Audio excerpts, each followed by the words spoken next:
क्या आप आराम कर लेना, ऐसा बैठने की जरूरत नहीं है, ठीक है? हाँ सर, नहीं सर अभी बैठ ले रही हूँ। सुबह टाइम तबीयत खराब था सर, 4 घंटा सो गई, सिर बहुत दुख रहा था। कुछ गोली वोली खाई? हाँ सर खाई ना सर, दवाई मैं गई थी मेडिकल तो लेके आई थी। क्या क्या दिया? पैरासीटामोल दिया? क्या डायपर क्या दिया? हाँ सर पैरासीटामोल लेके आई और खांसी के लिए रेस्पिरा सिरप करके एक दिए थे और नाइट में खाने के लिए और दिए थे दवाई। हाँ दवाई बराबर खा लेना, ठीक है बेटा? जी सर। चलिए जल्दी जल्दी ठीक हो जाओ भाई। चलिए कुसुम स्वागत है आपका। चलिए बात करो कुसुम और उसके बाद शुरू करो। जी आचार्य जी। आदरणीय आचार्य जी को मेरा प्रणाम और मेरे सभी प्यारे प्यारे भैया बहनों को मेरा नमस्कार। सर्वप्रथम आचार्य जी का बहुत बहुत धन्यवाद जो उन्होंने मुझे यह अवसर दिया कि आप सभी के समक्ष मैं व्यक्तित्व विकास पर अपने विचार प्रस्तुत कर सकूं, और अनुराग भाई का भी बहुत बहुत धन्यवाद जो उन्होंने इतना सुंदर पोस्टर तैयार किया। तो आज के कार्यक्रम का शुभारंभ करते हुए मैं सर्वप्रथम चंद पंक्तियां कहना चाहूंगी कि जीत की खातिर बस जुनून चाहिए, जीत की खातिर बस जुनून चाहिए, जिसमें उबाल हो ऐसा खून चाहिए। जीत की खातिर बस जुनून चाहिए, जिसमें उबाल हो ऐसा खून चाहिए। यह आसमां भी आएगा जमीन पर, यह आसमां भी आएगा जमीन पर, बस इरादों में जीत की गूंज चाहिए, बस इरादों में जीत की गूंज चाहिए। इन्हीं चंद पंक्तियों को सार्थक सिद्ध करते हुए आज मैं आप सभी के समक्ष इस सदी के सबसे क्रांतिकारी व्यक्ति इलॉन मस्क के बारे में बताना चाहती हूँ, जिनका पूरे विश्व में अमीर लोगों में दूसरा स्थान है। मैं उनकी अमीरी के कारण उनके बारे में नहीं बताना चाहती, मैं उनके हार्ड वर्क, उनकी जो मेहनत है, उनका जो दृढ़ निश्चय, उनके द्वारा किया गया जो परिश्रम है, उसके बाद आज उन्होंने जिस मुकाम को पाया है उसके बारे में मैं आज आप सभी के समक्ष विचार प्रस्तुत करना चाहती हूँ। जब मैंने उन्हें उनके बारे में जाना तो मैं खुद यह अचंभित थी कि कोई इतना सेंसिटिव, इतना सीरियस कैसे हो सकता है। फिर जैसे जैसे उनके बारे में आगे पता चलता गया तो फिर उनके बारे में मैं जानती गई, और आज मैं आप सभी के समक्ष उन्हीं के बारे में विचार प्रस्तुत करूंगी और आशा करती हूँ कि आप सभी उनसे प्रेरणा ले पाएंगे और उनके जैसा बनने का थोड़ा सा प्रयास करेंगे और उनके गुणों को अपने जीवन में उतारने का प्रयास करेंगे। तो उनमें आज वो दुनिया के अमीरों में सब दूसरा स्थान है उनका, और उनमें सबसे प्रमुख विशेषता यह थी कि वे एकदम हाईली कॉम्पिटिटिव थे, मतलब वे अत्यधिक प्रतिस्पर्धात्मक थे। कहने का तात्पर्य यह है कि उन्हें फर्स्ट तो आना था, उन्हें टॉप तो करना था, लेकिन इन सब के बावजूद वे और बहुत अच्छा करना चाहते थे। वे खुद से रेस करना चाहते थे कि मैं खुद को कैसे बीट कर सकता हूँ, मैं अपने जीवन में अपने आप को कैसे बीट कर सकता हूँ। सब लोग तो दूसरे को बीट करते हैं, मुझे इसको पीछे छोड़ना है, मुझे उसको आगे पीछे छोड़ना है, उससे आगे होना है, लेकिन वे हमेशा खुद से आगे होना चाहते थे।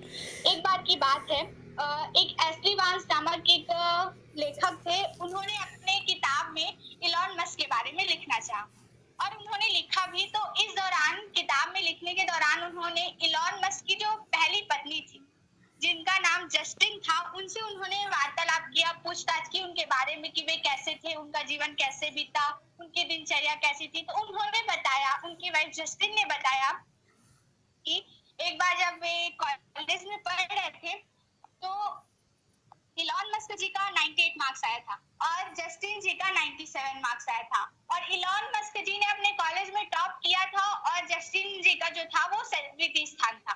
फिर भी इलॉन मस्क जी ने अपने प्रोफेसर से कहा कि एक बार आप मेरा जो पेपर है उसको रीचेक कर लीजिए कि कहीं मेरा 99 या 100% तो नहीं आ रहा। तो ये होता है भाई आत्मविश्वास। अपने अंदर इतना कॉन्फिडेंस होना चाहिए कि हमने जितनी मेहनत की है उतना परिणाम हमें मिला है कि नहीं। अब ऐसे नहीं कि आप परिणाम मिल गया तो हार मान जाए। अगर आपको लग रहा है कि आपने इतनी मेहनत की है, आपको इतना परिणाम नहीं मिला, तो आप उसको पुनः रीचेक करवाने का प्रयास जरूर करें। ये तो हो गई उनकी पहली विशेषता। अब उनकी दूसरी विशेषता यह थी डिटर्मिनेशन। डिटर्मिनेशन अर्थात कहने का तात्पर्य है दृढ़ निश्चय।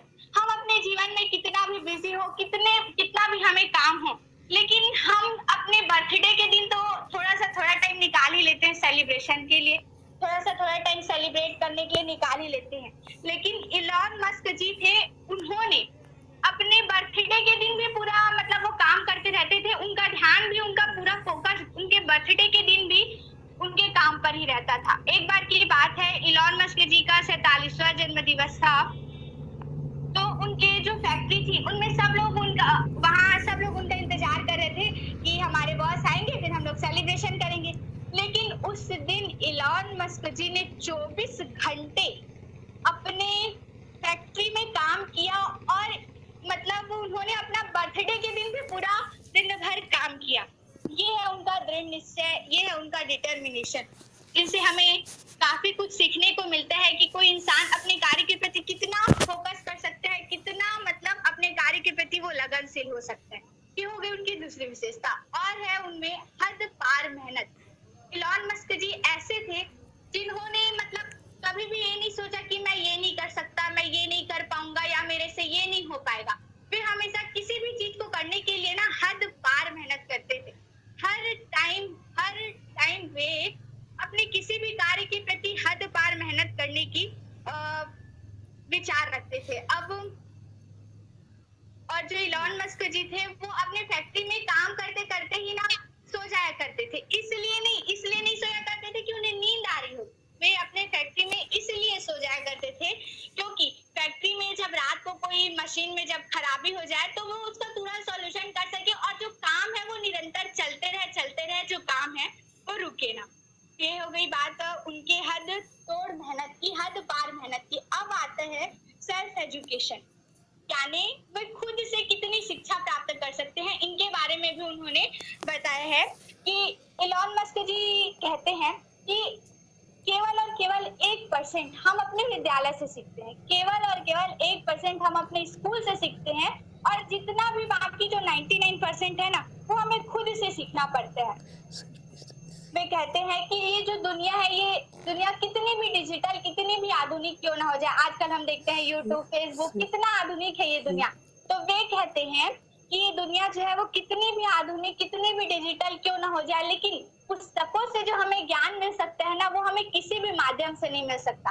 आप सभी को सुनकर यह अचंभव लगेगा कि उन्होंने 9 साल की उम्र में इंसाइक्लोपीडिया ब्रिटानिका नामक एक पुस्तक जो है वो पूरी पढ़ डाली। अब आप सोच सकते हैं 9 साल की उम्र में जो एक बच्चा रहता है वो साइकिल चलाना सीखता है और कई सारी एक्टिविटीज, लेकिन उन्होंने 9 साल की उम्र में इंसाइक्लोपीडिया ब्रिटानिका नामक पूरी पुस्तक पढ़ डाली। अब हम उनके दृढ़ निश्चय की ओर ध्यान करते हुए उनके कई कारनामों के बारे में जानते हैं। तो किसी ने नहीं कहा था कि सबने कहा था कि स्पेस में जो इलॉन मस्क जी हैं वो कभी रॉकेट लॉन्च नहीं कर पाएंगे, वो कभी स्पेस जो शटल होता है वो ऐसा कुछ उद्घाटन नहीं कर पाएंगे क्योंकि ये तो गवर्नमेंट की बस की बात होती है, ऐसा तो सरकार ही कर सकते हैं। लेकिन उन्होंने ये करके दिखाया और उन्होंने स्पेसएक्स नामक एक रॉकेट कंपनी का उद्घाटन किया और वहां रॉकेट लॉन्च करने का भी उन्होंने व्यवस्था की और किया भी। और इसको करने के लिए उन्होंने किसी प्रकार का कोर्स नहीं किया था, किसी प्रकार के रॉकेट लॉन्चिंग ये सब उन्होंने कुछ कोर्स नहीं किया था। इसके लिए उन्होंने केवल और केवल बुक पढ़ी थी और पुस्तक को पढ़ने के बाद ही वे इस मुकाम पर पहुंच पाए हैं। और हर व्यक्ति के एक सफल जीवन के पीछे उनका एक मेन पॉइंट होता है क्विक डिसीजन, यानी कितनी जल्दी से जल्दी हम किसी कार्य के प्रति डिसीजन ले पाए, कितना जल्दी हम निर्णय ले पाए। क्योंकि अगर हम किसी एक चीज को करने के लिए बार बार उसको सोचते रहेंगे, उसको बहुत टाइम लेंगे, उसको निर्णय लेने, इससे तो हमारा टाइम वेस्ट ही होगा। तो सबसे मेन पॉइंट उनके जीवन में क्विक डिसीजन, वे किसी भी कार्य के प्रति एकदम क्विक डिसीजन लेते थे। एक बार क्या हुआ कि उनके जो रॉकेट कंपनी थी उसमें एक जो इंस्ट्रूमेंट था वो खराब हो गया है ना, तो वो सिर्फ फ्रांस में ही मिलता था और फ्रांस, उनके पास इतना टाइम नहीं था कि वो फ्रांस मतलब वे उसका इंतजार नहीं कर पाते थे कि कब वे फ्रांस से लाएंगे और कब वो काम चालू होगा। तो उन्होंने वो क्या किया, अपना खुद का जो साधन था उसे निकाला और वे खुद फ्रांस गए और उन्होंने खुद फ्रांस जाकर तुरंत उस इंस्ट्रूमेंट को लाया। ये होता है क्विक डिसीजन। किसी भी सफल व्यक्ति, किसी भी महान व्यक्ति के पीछे क्विक डिसीजन बहुत ही मायने रखता है, क्योंकि जितना जल्दी हम किसी चीज के प्रति निर्णय लेंगे ना, उतना ही समय हमारे किसी और कार्य को करने के प्रति बचेगा, क्योंकि हम किसी भी चीज का निर्णय लेने के लिए अपना ज्यादा समय तो वेस्ट नहीं कर सकते। तो ये मैंने बताया कि इलॉन मस्क जी जो थे वो कितने महान थे। अब ये हुई इलॉन मस्क जी की कहानी, लेकिन इसके अतिरिक्त मैं आप सभी के समक्ष जीवन के कुछ मूलभूत तथ्य हैं उनको मैं आप सभी के समक्ष प्रस्तुत करना चाहूंगी, और आशा करती हूँ कि आप सभी उनको अपने जीवन में अपनाने का प्रयास करेंगे। तो सबसे पहला, खुद से रेस। हमें किसी और को, दूसरे को बीट करने का ट्राई नहीं करना है। हम जितना अपने आप को बीट करेंगे ना उतना ही आगे बढ़ेंगे। अब जैसे कि मान लो जाए किसी का बहुत अच्छा परसेंट आ गया, वो टॉप कर दिया, उसने कोई छत्तीसगढ़ में टॉप कर दिया मान लो जाए, तो ये नहीं सोचना है कि अरे मैंने तो टॉप कर दिया, हो गया बस। अब उससे आगे और बढ़ने का भी प्रयास हमको करना चाहिए। और दूसरा है, त्याग में है भाग्य। तो हम जितना जल्दी किसी चीज को त्यागने का, जितना जल्दी, अब अच्छी चीजों को नहीं, बुरी आदतों को जितना जल्दी हम त्यागने का प्रयास करेंगे ना उतना ही हमारा भाग्य हमारा साथ देगा। इसलिए हमेशा अच्छाई देखिए, हमेशा कुछ भी चीज में हमें अच्छाई को ही देखना चाहिए। एक बार की बात है कि बहुत सारे जो मेढक थे वो पहाड़ में चढ़ने का प्रयास कर रहे थे ना, और वो लोग चढ़ नहीं पा रहे थे, और आसपास के जो जानवर थे ना वो लोग ना उनको देख के हंसी मजाक ये सब कर रहे थे, ये तो चढ़ नहीं पाएंगे, ये तो कभी नहीं चढ़ पाएंगे। और एक मेढक जो है ना वो लास्ट में पूरे पहाड़ के ऊपर तक चढ़ गया। अब वो क्यों चढ़ा, उसके पीछे कारण ये था कि वो बेचारा मेढक जो था वो बहरा था। अब वो कुछ सुन नहीं पाता था, अब वो कुछ सुन नहीं पाया और अपने दृढ़ निश्चय से आगे बढ़ता गया और शिखर पर पहुंच गया। तो हमें सफलता को प्राप्त करने के लिए हमारे सामने कई सारी चुनौतियां, कई सारी मुश्किलें आएगी, लेकिन ये हम पर निर्भर करता है कि हम उन्हें कितना पीछे छोड़ते हो, कितना साथ रखते हुए हम आगे बढ़े। और चौथा है, आत्मविश्वास सफलता की कुंजी है। किसी भी कार्य को करने के लिए हमें आत्मविश्वास जरूरी है, क्योंकि कॉन्फिडेंस इज अ की फॉर सक्सेस। क्योंकि जब तक हमारे अंदर आत्मविश्वास नहीं रहेगा हम सफलता को प्राप्त नहीं कर पाएंगे। और पांचवा है, कभी हार ना माने। कभी भी ना अपने हिम्मत को ना हम लोग को हारने नहीं देना चाहिए, क्योंकि जब तक हम हिम्मत करेंगे तब तक हम गिर के भी उठ सकते हैं और हार के भी जीत सकते हैं। लेकिन जैसे ही हमने हार मान लिया तो फिर हमारा सफल हो पाना मुश्किल है। और कहा भी जाता है ना कि मान लो तो हार है और ठान लो तो जीत। अगर आप मान लोगे कि छोड़ो यार मैं तो नहीं कर पाऊंगा, ये तो आप तो हार ही मान जाओगे। लेकिन अगर आप ठान लोगे कि मैं ये कर सकता हूँ और ये मैं कर सकता हूँ, तो फिर आपकी जीत तो जो है वो पक्की है। और एक बात और कहना चाहूंगी कि सभी लोग जो है ना अपना मार्ग हमें खुद बनाना चाहिए, क्योंकि एक पंक्ति है कि कोई चलता पद चिन्हों पर कोई पद चिन्ह बनाता है वही सुरमा इस जग में दुनिया में पूजा जाता है। यानी कोई जो है वो पद चिन्ह जो पहले से बना रहता है ना उसमें चलता है और उसमें चलने का प्रयास करता है, लेकिन जो खुद अपना रास्ता बनाता है कि मैं ये करूंगा ऐसे करूंगा, तो वही जो है ना वो दुनिया में आगे बढ़ पाता है। सबसे हमें प्रेरणा लेनी चाहिए, लेकिन हमें जो अपना रास्ता है ना वो खुद बनाना चाहिए। अब जैसे कि मैंने इलॉन मस्क जी के बारे में बताया, उन्होंने ऐसा था तो ये हमने प्रेरणा ली, लेकिन अब हम अपना मार्ग तो हमें खुद ही बनाना है। तो किन किन चीजों को हमें अपने जीवन में सार्थकता प्रदान करना है ये तो हमारे ऊपर निर्भर करता है। और लास्ट में मैं अब्दुल कलाम जी द्वारा दी गई 5 पंक्तियां कहना चाहूंगी जो इंग्लिश में है, और 5 लाइन कहना चाहूंगी जो इंग्लिश में है, और जो ना हमें एक कॉन्फिडेंस प्रदान करने के लिए ना बहुत ही अच्छा है। तो पहला है, आई एम द बेस्ट। और हाँ जो मैं जो दे रही हूँ ना उसको आप ना, अगर आपके अंदर आत्मविश्वास नहीं है, कॉन्फिडेंस नहीं है, तो सुबह उठने के बाद ना आप रोज ना ये डेली 5 लाइन को बोले, ताकि आपके अंदर जो है ना आत्मविश्वास है। अब मैं ये बोलने के लिए बोल रही हूँ तो आप अगर मन से बोलेंगे तो आपके अंदर तो पक्का आएगा, लेकिन अब ऐसा बोलने के लिए कहा गया है, ऐसा सोच के बोलेंगे तो ये तो मुश्किल है। तो वो 5 लाइन है। पहला तो है आई एम द बेस्ट, दूसरा है आई एम अ विनर, तीसरा है आई कैन डू इट, और चौथा है today is my day, and पांचवा है God is always with me. पहला है आई एम द बेस्ट, दूसरा आई एम अ विनर, और तीसरा है आई कैन डू इट, चौथा today is my day, and पांचवा है God is always with me. तो इसी के साथ मैं अपनी वाणी को विराम देना चाहती हूँ। धन्यवाद आचार्य जी। बहुत अच्छा कुसुम। और आपने एक व्यक्तित्व विकास के लिए जो कहानी बताई, जो आज के समय में वो व्यक्ति बहुत तेजी से बढ़ रहे हैं अपने कार्य क्षेत्र में। और ऐसे लोगों की जब हम कहानियां सुनते हैं तो अच्छा लगता है। लोग थोड़ी देर के लिए प्रेरणा लेते हैं फिर भूल जाते हैं, लेकिन उनमें से कुछ ऐसे भी रहते हैं कि जो प्रेरणा लेते हैं और फिर देखो क्या होता है कि आदमी जब बहुत सारे लोगों को प्रेरणा स्रोत मानता है तो फिर कुछ नहीं कर पाता है। कोई सचिन को भी मान रहा है प्रेरणा स्रोत, कोई सलमान खान को मान रहा है ना, कोई अलग अलग क्षेत्र के लोगों को मान रहा है। तो आप जिस क्षेत्र में जाना चाहते हैं वहां पर मानिए, लेकिन अपने जो पद चिन्ह अलग, अपने सबके अलग अलग बनेंगे, लेकिन हम तुमको मार्गदर्शन मिलेगा। ठान लेना चाहिए कि मेरे को तो ये करना ही है। और सभी के पास इतनी क्षमता है, क्योंकि आप लोग जो ऑनलाइन जुड़ रहे हैं इस समय में, और जैसे हमारी डॉली भी आई थी, इतनी तबीयत खराब है फिर भी वो बच्ची जुड़ी है। और 1000 से ऊपर मेरे ग्रुप में लोग हैं और यहाँ पे 70 बच्चे करीब हैं, सोचो। तो बाकी बच्चे तो या तो हो सकता है कुछ बच्चे में प्रॉब्लम होगा, कुछ तकलीफ होंगी, लेकिन उन छोटी मोटी तकलीफों से वो हार गए। अपनी बातों को कहने का इतना अच्छा आपको मौका दिया जा रहा है पूरे राज्य स्तर पे, और उसके बाद में भी लोग नहीं कह पा रहे हैं। पर जो कह दे रहा है वो अपनी एक पहचान बनाते हुए चल रहा है। तो जब भी मौका मिलता है उसका उचित लाभ उठाना ही चाहिए। और आप सभी समझदार बच्चे हैं और अपने भविष्य के बारे में भी आप चिंतित हैं। और जैसे भी जब भी परेशानियां आती हैं, अभी जैसे कोरोना काल है, सबके सामने में संकट की घड़ी है, ऐसा यहाँ पे एक भी बच्चा नहीं होगा जिसके घर में या जिसके परिवार में या जिसके रिश्तेदारी में कोई आदमी बीमार ना हो, कोई कोरोना पॉजिटिव ना हो या कोई अन्य बीमारियों से ग्रसित ना हो और उसका ठीक से इलाज नहीं हो पा रहा है। उसके बाद में भी आप सारे पढ़ रहे हैं, ये अच्छी बात है। आपको इस समय में आपको स्वयं ढूंढना है। पहले होता था हमारी छोटा सा स्थिति रहता था स्कूल में, बस जितने टीचर है उससे हम पढ़ लेते थे। आपके पास अभी 2 लाख टीचर हैं, हजारों टीचर क्लासेस बना रहे हैं। जो अच्छा लगता है उसके पास पढ़े, लेकिन समय निकालें, मोबाइल हाथ में है, पढ़ाई करें। अब पढ़ाई आपको आगे ले जा सकती है।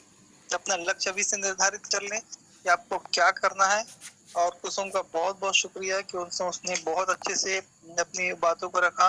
पिछले हफ्ते जो डॉली ने एक सफल शुरुआत की थी इस कार्यक्रम की, उसको आपने और आगे बढ़ाया है। और मैं चाहता हूँ कि अगले हफ्ते किसी एक बच्चे को फिर हम मौका देंगे, या एक से अधिक भी हो सकते हैं।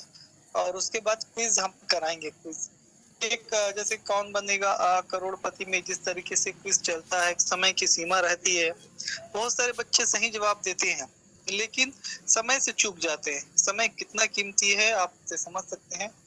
तो बहुत बहुत सभी का शुक्रिया कि आप लोग आए और हेलो सर। हाँ बोलना चाहता तो स्वागत है। 2 मिनट हेलो, का। प्रणाम सर। Hello sir. हाँ बेटा बोलो। हेलो, हाँ प्रणाम सर। सर जैसा कि आज सांस्कृतिक प्रोग्राम में नारायण जायसवाल में कुछ अपनी बातें रखी थी, तो उसके बारे में कुछ बोलना चाहूँगा सर। हाँ बोलो बेटा। सर जैसे कि नारायण ने बताया कि पहले तो मैं क्षमा चाहूँगा नारायण से, अगर कुछ अगर त्रुटि होगा तो क्षमा प्रदान करेंगे। तो सर जैसे कि नारायण ने बताया कि हमारे शिशु मंदिर का जो अपने हमें बताया कि शिशु मंदिर में हमारे ऐसे विद्यार्थी ऐसे होते हैं, तो मैं कहना चाहूँगा सर कि अगर स्कूल से ही अगर विद्यार्थी की शोभा बढ़ी जाएगी तो अन्य स्कूल की क्या होगी सर। मेरा कहने का तात्पर्य है कि अगर स्कूल से ही विद्यार्थी की और शिक्षक की हम मान्यता करेंगे, उसका आदर्श देखेंगे, उसकी अगर हम लोग इज्जत करेंगे, तो अन्य शिक्षकों एवं अन्य विद्यार्थियों की क्या होगी। सर जैसे कि नारायण ने बताया कि हमारे शिशु मंदिर में सभी का आदर्श बहुत ही अच्छा होता है, बहुत ही यानी कि उसका जो स्वभाव होता है बहुत ही अच्छा होता है। लेकिन मैं सर बेमेतरा में देखा हूँ कि जो शिशु मंदिर की जो लड़का है उसका स्वभाव बिल्कुल अच्छा नहीं था। मेरे साथ वो घुमा है, 2-4 दिन मेरे साथ पढ़ा भी है, बट उसका स्वभाव बहुत ही यानी कि इसको खराब था, यानी कि इसको कह सकते हैं कि वो बहुत ही बदतमीज था। बट उसको बारे में बताऊंगा कि नाम तो नहीं बताऊंगा मैं उसका, बट उसके बारे में बताना चाहूँगा कि वो बहुत ही नशे संबंधित वो नशा करता था। तो ऐसे तो नहीं कहूँगा कि शिशु मंदिर के बच्चे नशे संबंधित नहीं करते होंगे। तो नारायण से पूछना चाहूँगा कि नारायण हाँ बोलो। हाँ भाई हाँ बोलना। जरूरी नहीं नारायण जवाब हम भी दे सकते हैं, बोलो अपनी बात को बोलो। जी सर, जैसे कि मैं कहना चाहूँगा कि शिशु मंदिर के जो बच्चे होते हैं वो आदर्श विधान होते हैं, कि तो मैं कहना चाहूँगा कि अगर शिशु मंदिर के बच्चे आदर्श विधान होते हैं तो क्या वो सुबह उठकर अपने माता पिता का पैर छूते हैं, क्या वो बड़ों को आदर करते हैं? अगर करते भी होंगे तो बहुत ही अच्छी बात है, लेकिन ऐसा भी होता है कि स्कूल से सुबह की नहीं होता भाई कि जैसे कि ये सर अकबर सर जी हैं, तो अगर आपने कहा था कि शिशु मंदिर जो टीचर जा रहे हैं तो उसका आदर्श आने की गर्वित हो जाता है, तो उसका आदर्श यानी शिशु मंदिर के जा रहा है तो उसका जो सर तो बहुत ही ऊंचा हो जाता है। तो अगर मैं कहना चाहूंगा कि अगर मान लीजिए श्री अकबर सर जी वहाँ पर है और शिशु मंदिर का शिक्षक भी वहाँ पर है, तो हम आदर्श किसका करेंगे, शिशु मंदिर का कि दोनों का? दोनों का भाई, दोनों का। दोनों को समान करेंगे ना, हाँ दोनों को समान करेंगे ना। हाँ हाँ शिखर। हाँ तो जी सर। हाँ अच्छा कुछ बता के बोल लो, नहीं तो मैं जवाब दूंगा उसके जगह में। आचार्य जी हाँ मैं क्या शेखर सिन्हा भाई बोल रही है आचार्य जी, मैं बहुत मतलब कहने का मतलब ये है, मैं भी बहुत कुछ बोलना चाहता था लेकिन मेरा मोबाइल हैंग मार रहा है सर आचार्य जी, बहुत सारा ग्रुप हो चुका है। ये बोल रहा था कि तुम बहन को आपने मौका दिया, वैसे ही मुझे ही मोटिवेशन बोलने का मौका दे दिया जाए आचार्य जी, मैं बहुत अच्छे से बोलूंगा। नारायण बहुत अच्छा अभी सवाल किया है और इसका जवाब मैं भी दूंगा शेखर सिन्हा से।